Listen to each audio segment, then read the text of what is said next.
Au matin du 2 mars 1476, la bataille de Grandson oppose l'armée bourguignonne aux montagnards suisses. La cavalerie pourrait prendre le dessus, mais les piques helvètes seront plus fortes.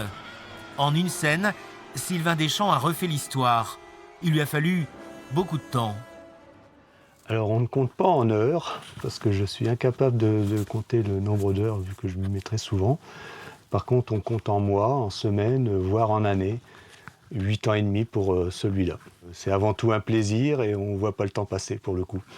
Les 8 ans et demi sont passés tout seuls. Au concours international de figurines, cette reconstitution a décroché l'or. L'idée est partie d'un livre trouvé dans un vide-grenier. Mais la documentation, c'est la base.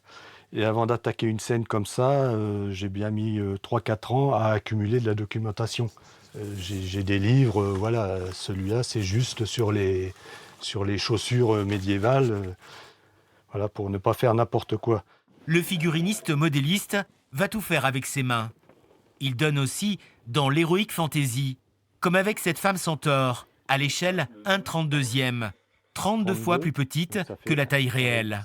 Que ce soit par exemple un humain ou un animal, il faut partir d'un squelette. On vient appliquer son fil sur le dessin.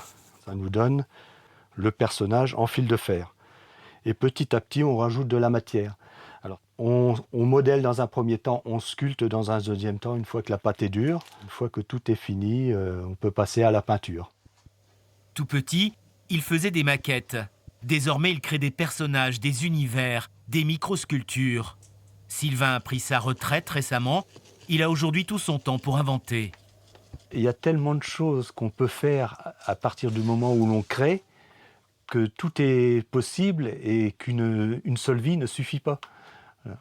Vous avez plein de projets encore là? Ah, j'ai encore plein de projets, oui, oui, oui, oui. La prochaine, c'est une moto avec une pin-up. Et la pin-up, pour le coup, elle est bien avancée puisqu'elle est ici. Voilà, c'est une pin-up qui a été entièrement sculptée. Donc ça change un peu des champs de bataille, n'est-ce pas? Avec ce passionné, on peut effectivement s'attendre à tout.